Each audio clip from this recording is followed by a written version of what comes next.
Seixo.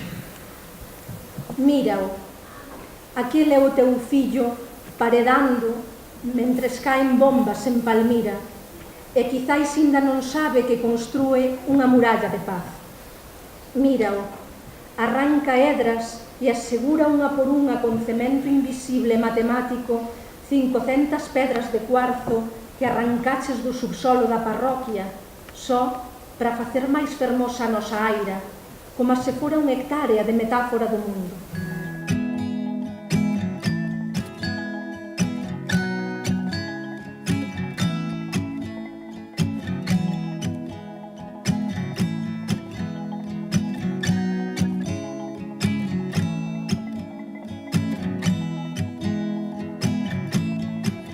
Para min non podía presentalo noutro lugar que non fose no meu concello, nas terras guímaras da Pobra do Brollón, acompañada pola miña xente querida, tanto a familia e sobre todo tamén un gran número de veciños que se achegaron ata aquí realmente como un acto de amor, porque o libro tamén é para eles, é un acto de amor para eles, e entón foi, digamos, un intercambio de emocións entre eles e máis eu.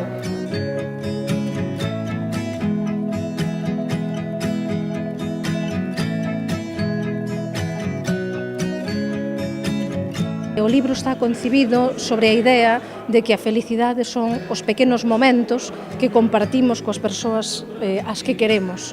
E nese sentido, no corazón do libro hai dúas figuras moi importantes, claro, para min, como pode ser para calquera persoa, unha filla e un pai.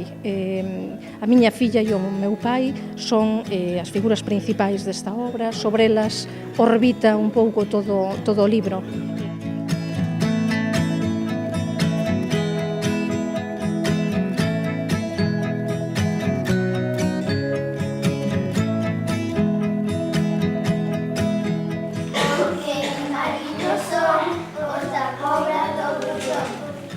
Unha muller que perfura coa palabra os segredos da súa tribo.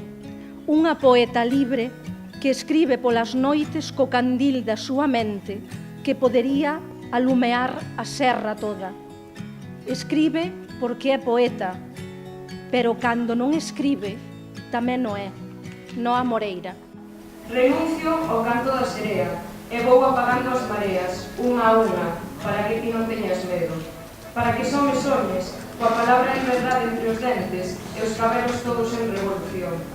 Eu sei e comprendo a pose, cruel e de futuro, que nos ofrece a vida despois do último suspiro, e caio rendida.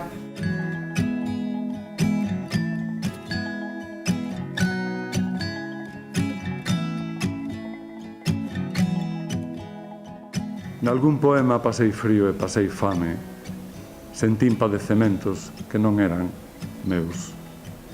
Cos vosos fillos metidos no ferrado, coas vosas criaturas en riba dunha mula, cos vosos bebés nunha caixa de cartón, coas vosas crías ao lado da lareira.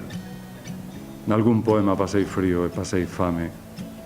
Rompín seo coas maus para ir lavar a laga, con aquel xabón que non facía escuma, fabricado con pingo e sosa cáustica e unha gota sutil de amor. Calandracas é unha editorial que, ademais de libros para primeiros lectores ou libros de literatura infantil e juvenil, abarca outros campos.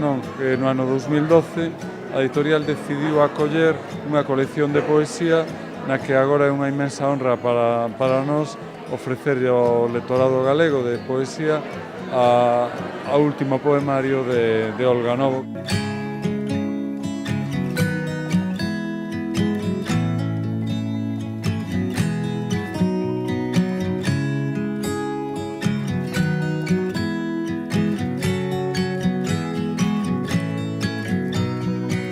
Olga Novo é a poeta da Pobra do Brollón e de Vilarmao, que a proba máis evidente tamén dese predicamento como profeta na súa terra é que estamos nunha casa de cultura que leva o seu nome desde hai 10 anos, o cal non é nada común.